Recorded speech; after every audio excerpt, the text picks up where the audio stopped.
Hello, bienvenue dans cette nouvelle vidéo. Je suis trop contente de vous retrouver pour parler d'un sujet dont j'avais envie de vous parler depuis longtemps. Mais voilà, il fallait qu'il y ait des apports d'informations supplémentaires à ce que j'avais pu recevoir intérieurement, notamment à travers la lecture du livre Initiation d'Elisabeth Eich. Alors le livre ne parle pas du sujet des flammes jumelles, qui est la thématique de cette vidéo, mais il va parler de toute la voie initiatique de ce couple sacré que l'on porte en nous et tout ce chemin de retrouvailles intérieures avec notre flamme sacrée, avec ce qui est nommé à l'intérieur comme notre moitié complémentaire. Et j'avais pas mal d'informations sur tout ce qui englobe la flamme jumelle et surtout une observation que cet enseignement qui est un enseignement primordial que l'on retrouve dans beaucoup de textes sacrés mais à travers une autre appellation et à travers une autre façon de le mettre en image, et bien malheureusement aujourd'hui ça a été détourné de son sens originel, si bien qu'il y a tout un tas de dogmes, de croyances qui enferment les gens dans un gros égrégore qui devient en fait une prison mentale, une prison émotionnelle et aussi une prison dans le rapport à cet autre à l'extérieur. Et tout ça, eh bien, ça enferme les gens, ça les limite dans une compréhension de ce qu'est cette voie initiatique de la flamme jumelle, qui est une voie de libération, une voie de reconnexion avec sa flamme sacrée intérieure, donc de verticalisation. Et malheureusement, pour beaucoup, eh bien, tout cet enseignement autour de la flamme jumelle tel qu'il est détourné aujourd'hui, eh bien, les enferme dans un schéma d'horizontalité. Et c'est dommage parce que finalement, ce qui est censé libérer devient une prison. Et le but de cette vidéo, c'est d'apporter un certain éclairage, une certaine façon de percevoir cet enseignement flamme jumelle comme une voie initiatique intérieure et de se libérer de tout un tas de dogmes, de croyances et aussi de libérer peut-être cette autre qu'on a reconnue comme notre flamme jumelle, comme cette autre part de notre âme dans un autre corps, mais en fait le fait de le projeter sur une autre personne d'un point de vue physique dans la matière, eh bien nous ça nous enchaîne et puis ça enchaîne cette personne qui peut-être s'est pas reconnue là-dedans. Donc voilà, c'est vraiment un message de libération. Et le livre Initiation d'Elisabeth H va me servir de support pour illustrer mon propos. Donc avant de commencer, déjà pour poser les bases, toute personne qui est incarnée sur Terre sur le plan de la matière, dans le plan manifesté, a automatiquement et par nature ce double, cette moitié complémentaire qui, elle, est dans le non manifesté.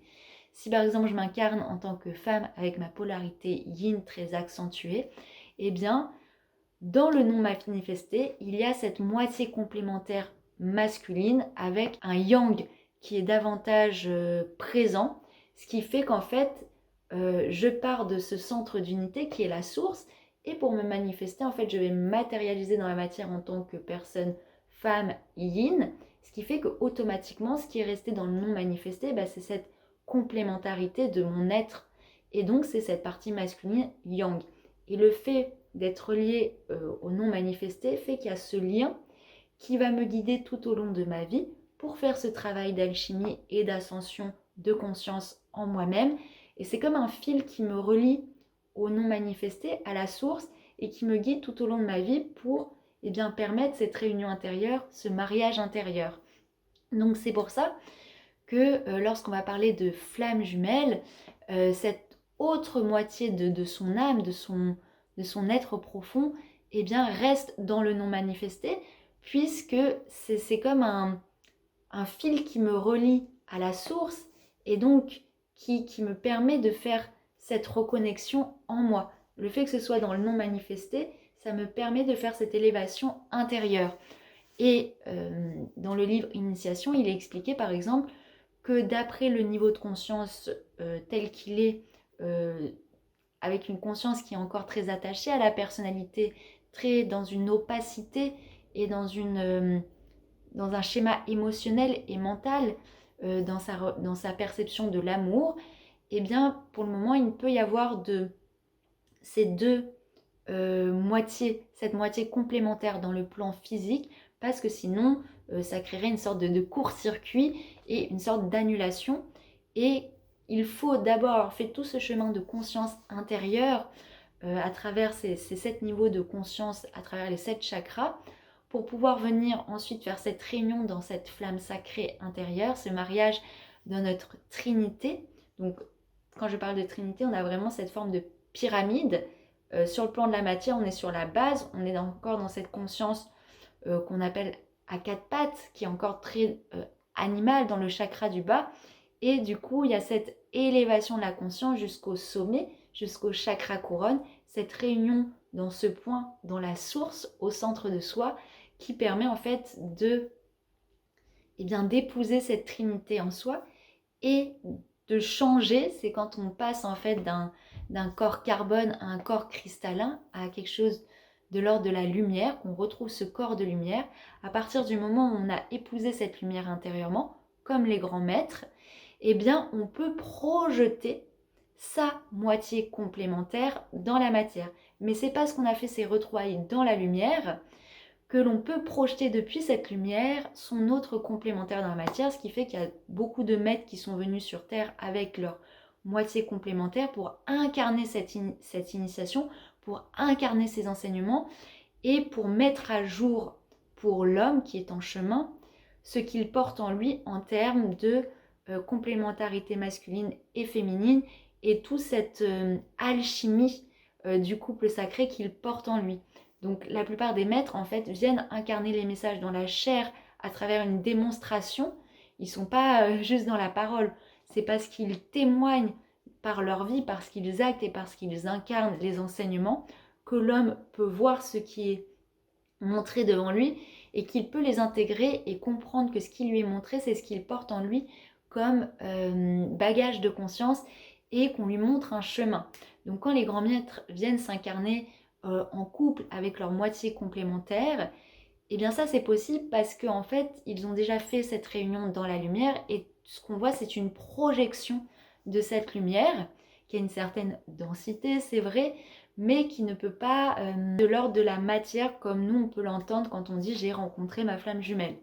Il faut bien comprendre que sur notre plan de conscience actuel, déjà la façon d'appréhender l'amour, c'est souvent à travers le petit a de l'amour, celui des préférences, des sentiments, de l'attachement, des attirances, et c'est souvent compris par les chakras inférieurs. Donc le chakra racine qui est... Alors moi je le vois souvent quand on comprend l'amour depuis le chakra racine, c'est comme si on avait nos mains comme des grandes racines et qu'on voulait s'accrocher à l'extérieur, à la matière, à la forme, à cet autre qui est en face de nous que je reconnais par l'évidence du cœur comme mon autre moitié, eh bien on va s'y accrocher comme avec des racines, mais on va être dans une projection extérieure et donc du coup ça va être un rapport à l'amour qui va être dans l'avoir, le fait de posséder l'autre, d'être dans ce rapport de cette dépendance à l'extérieur. Donc dépendance à la matière, dépendance à la forme. Ensuite, il y a souvent aussi une compréhension et une réceptivité de l'amour à travers le chakra sacré, qui est le chakra de l'énergie sexuelle. Et souvent, ça va être des connexions avec de fortes ressentis énergétiques au niveau de ces chakras inférieurs. On va avoir vraiment des élans de feu, des émanations de feu à l'intérieur. Et ça va créer comme ça un magnétisme, mais qui va être seulement à partir de ce chakra-là. Et ça peut créer là encore des dépendances par rapport à cet autre à l'extérieur, dans la projection de désir, dans le besoin de consommer cette union à travers la sexualité. Et malheureusement, c'est cette compréhension par les chakras inférieurs de l'amour, et bien c'est comme si ça rapetissait l'amour avec un grand A dans un tout petit a minuscule. Alors que sur d'autres plans de conscience, et même à travers l'histoire dans d'autres civilisations, les êtres vibraient dans cette unité divine, dans vraiment cette connexion au cœur qui éclairait les connexions entre les êtres, et ce qui fait qu'on pouvait ressentir vraiment cette puissance d'amour, cette ouverture du cœur, cette évidence du cœur, cette unité divine entre les êtres qu'on fréquentait, mais qui étaient de l'ordre amical ou enseignant ou familial. Et en fait, c'était naturel d'avoir cette expansion du cœur dans les relations. Et même, il y a d'autres plans de conscience où les êtres sont vraiment dans cette transparence, cette évidence de cœur à cœur. Et c'est tout à fait naturel, en fait, de partager cette dimension d'amour, d'expansion, avec tous les êtres qui nous entourent. Sauf que quand on va rencontrer ces êtres qu'on a connus dans d'autres incarnations, dans ces civilisations où il y avait vraiment cette unicité d'amour, ou même d'autres êtres avec lesquels on a cette connexion sur d'autres plans, mais qu'on les rencontre sur ce plan physique, eh bien ça va faire des rencontres qui vont vraiment nous bouleverser, qui vont vraiment venir ouvrir notre cœur. On va sentir cette évidence, ce cœur à cœur, cette unicité avec le divin, on va retrouver une unité et ça va vraiment nous bouleverser. Sauf que malheureusement, pour beaucoup, on va comprendre cette rencontre qui est de l'ordre d'un amour spirituel, inconditionnel, à travers se dire oh, mais j'ai jamais connu cette connexion d'amour avant, ça doit être ça, en fait, le vrai amour amoureux. Et on va peu à peu transformer cet amour avec un grand A qui est une arche, une reliance entre les plans, dans un petit A, le petit A des sentiments, le petit A qui veut enfermer cette rencontre, cette connexion de cœur dans une relation de couple telle qu'il l'a appris jusqu'à maintenant dans la société comme on l'habite, et du coup qui va vouloir posséder cet autre à travers par exemple le couple ou consommer cet autre à travers un rapport sexuel. Et c'est là où en fait ce qui était censé être une rencontre de l'ordre de reconnexion spirituelle de deux êtres pour se reconnaître et partager cet amour, mais pas à une fin particulière, juste dans une présence d'être, eh bien ça va être instrumentalisé par l'ego, par le petit jeu, pour bien l'enfermer souvent dans une relation de couple ou dans les schémas de l'amour avec un petit A. Et c'est là où ça va être souffrant, c'est là où les gens vont souffrir, parce que il y en a un qui va être accroché à vouloir cet amour dans une relation de couple et l'autre qui va juste ressentir que c'était une connexion de cœur mais qui n'est pas de l'ordre amoureux sentimental. Et du coup, c'est là où il va y avoir une séparation parce que l'univers, Dieu vous envoie cette personne pour vous reconnecter à un amour de l'ordre spirituel avec une certaine pureté, donc dénué de tout désir, de tout attachement. Et nous qui avions cette recherche de l'autre à l'extérieur, et bien cet autre vient y répondre, donc on a voulu le posséder. Et c'est là où il y a une séparation qui est obligée, puisque ce n'était pas du tout ce qui était demandé et organisé par le plan divin. Donc forcément, vous allez être amené à vous séparer, puisque ce n'était pas censé être une connexion de cet ordre sentimental. Donc c'est là où il y en a un qui va souffrir et que ça va apporter beaucoup de souffrance parce qu'on s'était attaché à cet autre pour le reconnaître comme ce qu'on a toujours appris dans les histoires de princes et de princesses. On projette sur lui ce prince charmant avec lequel on était censé se marier, faire des enfants. Voilà, il y a un peu tout ça. Alors que depuis toujours, les contes de princes et de princesses, eh bien ça nous parle de ce principe masculin, de cette princesse, principe féminin intérieur que l'on porte en nous et de ces noces qu'on doit faire en nous. Le royaume de la princesse dans les contes, c'est vraiment ce royaume intérieur, notre temple, notre cathédrale intérieure. Et cette princesse qui est dans ce château, c'est ce principe féminin intérieur. Et ce prince à l'extérieur, c'est ce principe masculin extérieur qui nous relie à l'extérieur, auquel on doit inviter à un retournement intérieur pour venir faire ses noces dans le royaume, dans le château. Et souvent, on doit faire face à des monstres. Alors les monstres, c'est tout ce qui nous empêche de rentrer dans notre intériorité, auquel on doit faire face, qu'on doit non pas combattre, mais faire face, pour ensuite créer cette reconnexion intérieurement dans notre royaume. Mais comme on a toujours compris les contes de princes et de princesses comme une représentation extérieure où le masculin et le féminin sont séparés et incarnés dans deux corps différents, et bien forcément ça pousse les êtres à chercher leur moitié complémentaire à l'extérieur et d'être dépendants de cet extérieur.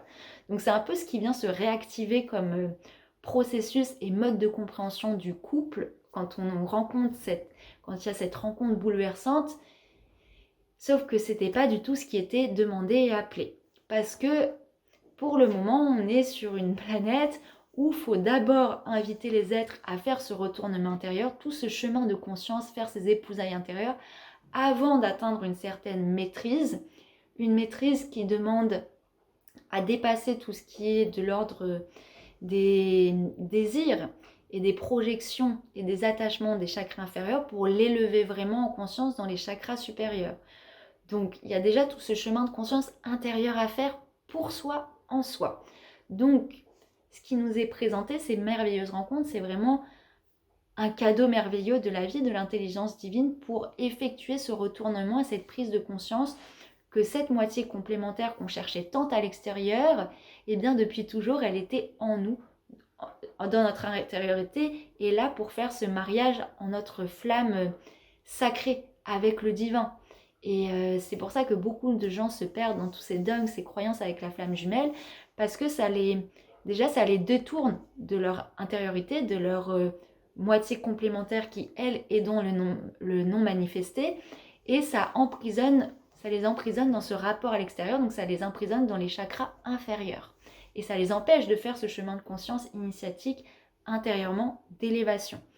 Je vais vous lire un petit extrait du livre Initiation d'Elisabeth Eich qui parle bien qui met très bien en lumière ce propos. Elisabeth, elle a des réminiscences d'une vie intérieure en Égypte ancienne où elle était initiée en tant que prêtresse pour devenir gardienne des enseignements du temple et aussi transmettre ces enseignements. Ce qui demande un chemin de conscience élevé et ce qui demande de faire déjà toute cette réunification intérieure, ce mariage, ces noces alchimiques intérieures pour pouvoir incarner cette unité dans le présent, dans son corps de chair. Mais pour ça, elle doit justement ne pas tomber dans l'illusion ou la tentation de projeter cette moitié complémentaire non manifestée à l'extérieur. Parce qu'en fait, c'est là où ça la perdrait et elle se perdrait dans l'illusion que cette moitié serait à l'extérieur d'elle, dans un homme de chair. Et là, on a vraiment tout un enseignement pour comprendre que toute personne à l'extérieur que l'on rencontre, qui nous fait miroiter cette moitié complémentaire, qui nous rappelle à cette vérité que l'on porte en nous, n'est qu'un reflet, une fractale, un vecteur pour nous reconduire en nous-mêmes vers cette verticalisation. Et ne surtout pas se perdre dans cette illusion, dans cette projection, puisque c'est là où on va se perdre et s'enfermer et devenir prisonnier. Dans cet extrait, donc, Elisabeth est dans cette mémoire en Égypte ancienne où elle est avec cet enseignant qui lui rappelle les grandes lois des initiés, la voie initiatique pour faire ce mariage intérieur. Et en lisant cet extrait, ça m'a fait un flash et j'ai trouvé que c'était vraiment important de le partager et de rappeler à quel point ce mariage, ces retrouvailles, c'est toute une voie initiatique intérieure. Et donc je vais vous lire ces quelques lignes et on reprendra par la suite. Donc là, c'est l'enseignant qui parle à Elisabeth en Égypte. Tant qu'on cherche son autre moitié à l'extérieur dans le monde visible, on ne trouvera jamais l'unité, car notre moitié complémentaire n'est pas séparée de nous dans le monde manifesté, mais bien en nous, dans la partie de l'inconscient de notre soi. Il est absolument impossible de vivre physiquement cette unité, de rendre ta moitié inconsciente visible, de la matérialiser et de réunir les deux, car une conscience ne peut animer deux corps. Une réunion des deux moitiés dans deux corps physiques impliquerait obligatoirement la destruction du corps. Tu peux pourtant vivre dans ce corps l'unité divine avec ta moitié complémentaire dans un état de conscience. Ainsi, tu réalises l'unité divine dans ta conscience. Tu es complète en toi. Tu fais l'expérience de l'état divin. Donc là, on voit à quel point il nous fait comprendre que dès qu'on va projeter à l'extérieur cette moitié complémentaire, que certains nomment flamme jumelle, c'est là où on tombe dans l'illusion, dans le piège, parce que sur ce plan de conscience actuellement, rares sont les êtres dans la maîtrise qui ont fait déjà ce mariage intérieur en leur Christ. On est tous en chemin et c'est parce qu'on fait ce chemin de retrouvailles intérieures qu'il est temps de laisser mourir ces illusions.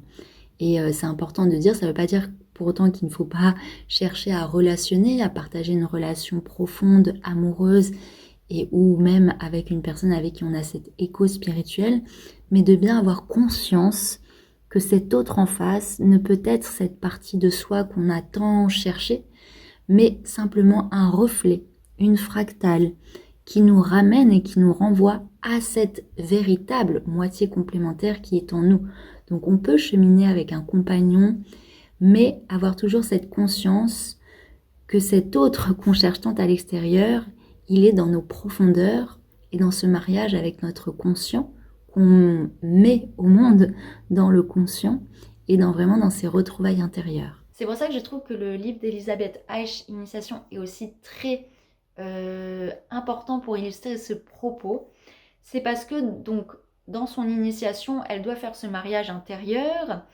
Et par exemple, dans le temple, il y a un autre enseignant, Ima, avec qui elle partage une connexion vraiment de cœur à cœur, de lien avec le divin. Et de cet amour si évident, si pur, eh bien Elisabeth, elle va parler d'Ima en ces termes.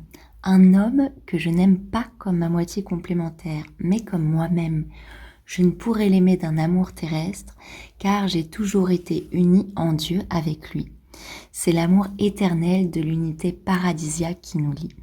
L'amour de l'unité spirituelle nous conduira infailliblement l'un vers l'autre. Donc là, c'est les termes qu'on retrouve souvent dans ce qui est décrit dans les rencontres flammes jumelles telles qu'elles sont rapportées dans les grégores qui existent actuellement.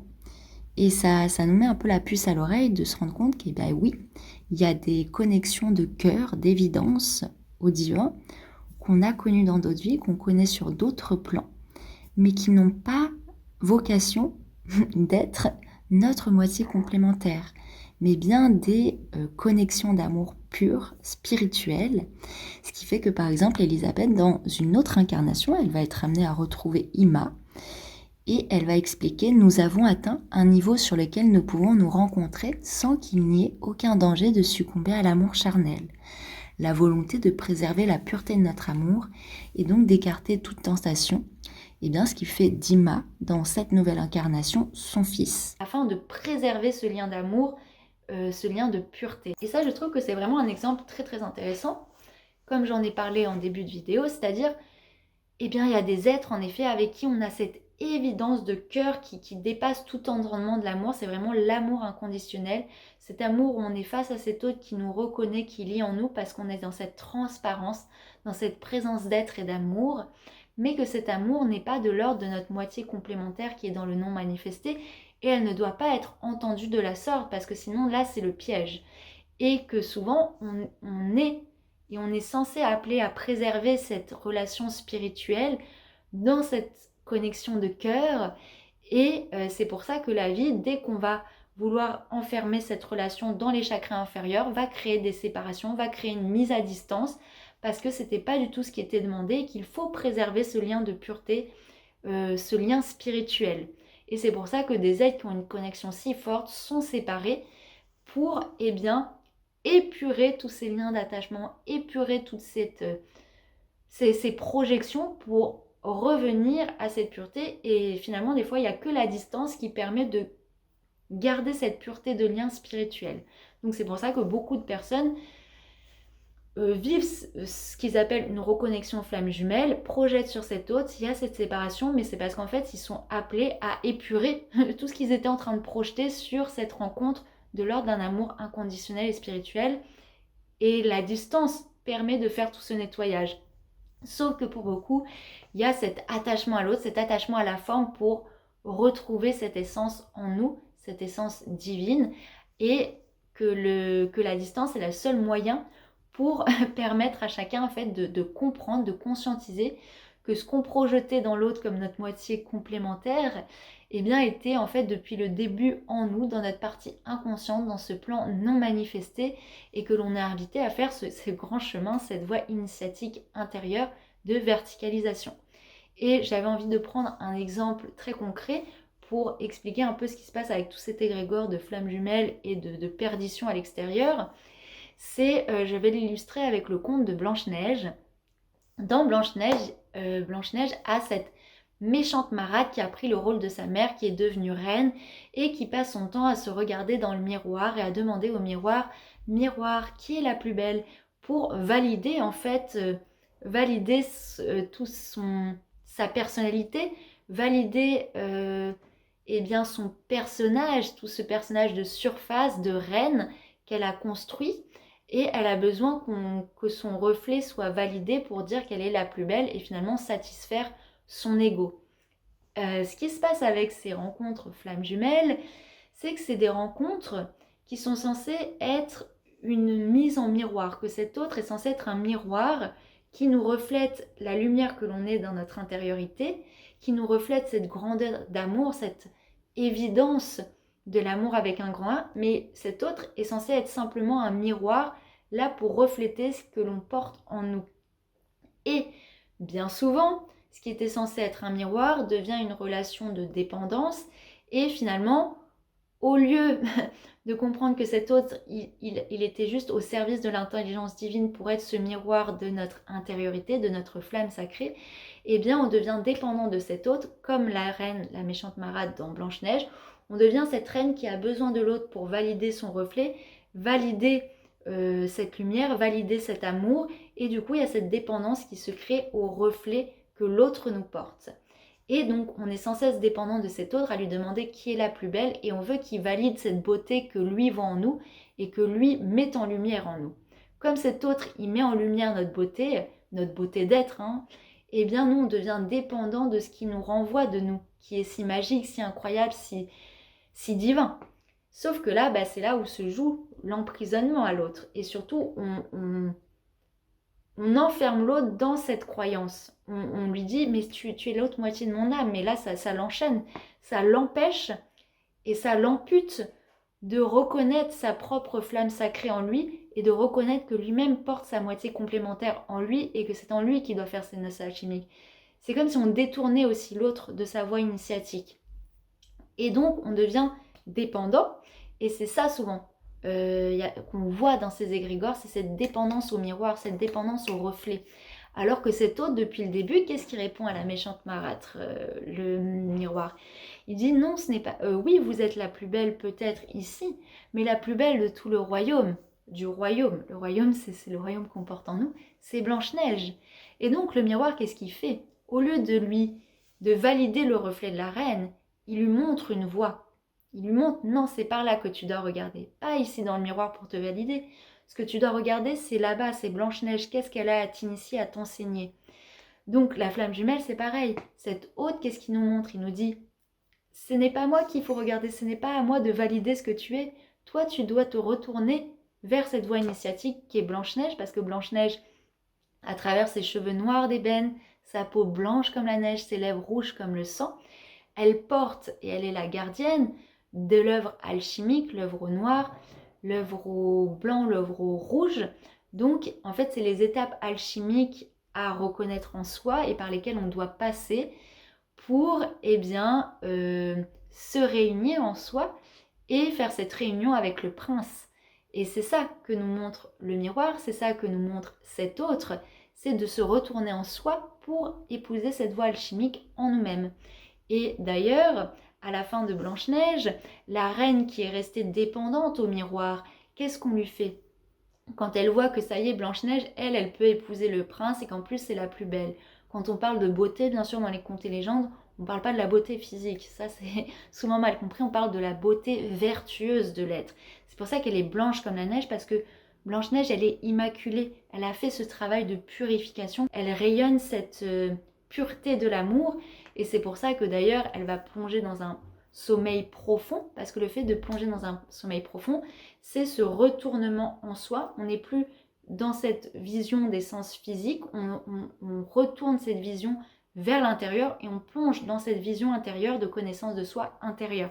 C'est pour ça que Blanche-Neige plonge dans un profond sommeil avant d'être réveillée par son prince et qui a vraiment toute cette phase initiatique de plongeon en soi pour se voir depuis l'intérieur. Et c'est ensuite, à partir de cette vision de notre inconscient, en fait, elle plonge dans son inconscient pour le ramener à sa conscience. En se réveillant, elle le ramène à sa conscience. Et à la fin, on a cette méchante marade qui, elle, par contre, elle est toujours dépendante de son reflet, jalouse de Blanche-Neige en plus. Donc, cette colère qui va venir la consumer, on va lui mettre des chaussures qui ont été chauffées au fer rouge, qui sont en fer et qui sont rouges. On va lui mettre aux pieds et elle va se retrouver prisonnière de ces chaussures en fer qui ont été rougies par le feu et qui viennent la brûler, la consumer. Qu'est-ce que ça raconte? Si on reste dépendant du reflet, si on reste dépendant de la forme, si on reste dépendant de cette autre, de ce miroir, de ce qui était censé le miroir, du reflet. Donc, dépendant de cette prison horizontale, on reste enfermé dans nos chakras inférieurs. Donc, les chaussures rouges, c'est vraiment le chakra racine. Sauf que comme on reste enfermé, que ce feu, il reste enfermé là-dedans, eh bien, il vient nous consumer, il vient nous brûler. Et en alchimie, le fer, c'est censé être transmuté. On transmute le fer, on transmute l'enfer pour sortir de l'enfer. Mais si on reste prisonnier de ce fer qui rougit en plus, parce que ce feu, il stagne en bas, il nous consume. C'est là où il nous fait souffrir, parce qu'il vient se dilapider. Il se projette sur un autre à l'extérieur. Il y a un feu qui se projette à l'extérieur sur l'horizontalité, c'est un feu qui brûle, c'est un feu qui détruit. Donc qui vient nous détruire. C'est là où on rentre dans cette souffrance. Et on comprend que c'est vraiment une voie alchimique. Soit on reste dépendant du miroir qui était cet autre, dépendant du reflet, dépendant de la forme, et du coup on s'enferme dans ce feu qui vient nous détruire et qui n'est que finalement plus que souffrance. Soit on comprend que cet autre était simplement miroir et non pas la finalité, et non pas vers quoi on devait se projeter, mais qu'on se retourne intérieurement vers cette voie initiatique qui a été montrée par cet autre, et on fait vraiment ces noces alchimiques en nous-mêmes. Et ça, c'est super important, parce que combien de personnes se perdent, et je me mets moi-même dans la case, hein. Moi-même, j'ai eu ce genre de rencontre bouleversante, à vouloir l'enfermer dans cette relation de couple, et en fait, ça n'a pas pu marcher, parce que ce n'était pas ce qui était demandé, c'était juste une rencontre pour réveiller cette présence au divin en soi, pour retrouver son centre, et l'autre était juste un cadeau de reconnexion, un vecteur pour me guider vers ça. Mais tout ce que j'ai pu projeter sur cet autre, même en l'enfermant dans ce concept de flamme jumelle, eh bien je me suis perdue, et je perds l'autre, parce que c'est violent aussi pour cette autre personne, comme j'ai dit, de lui dire « Ah mais en fait tu es une autre partie de mon âme », et l'autre ça le détourne de sa voie initiatique, et ça c'est très dangereux. Et j'avais vraiment envie de faire cette vidéo pour montrer à quel point ça peut être aussi un danger de s'enfermer dans cette idée de flamme jumelle, surtout quand elle est comprise à travers une projection vers l'extérieur, alors que c'est une voie merveilleuse qui nous a été contée depuis toujours, qui nous a été montrée depuis toujours à travers les textes sacrés, mais comme une voie initiatique intérieure, comme une voie d'alchimie intérieure. Et ça ne doit ne concerner que nous. Et c'est un chemin qui se fait en silence, dans l'invisible aussi, et qui n'est pas... Plus on le projette à l'extérieur, et plus on s'enferme dans ce petit A de l'amour qui devient conditionné.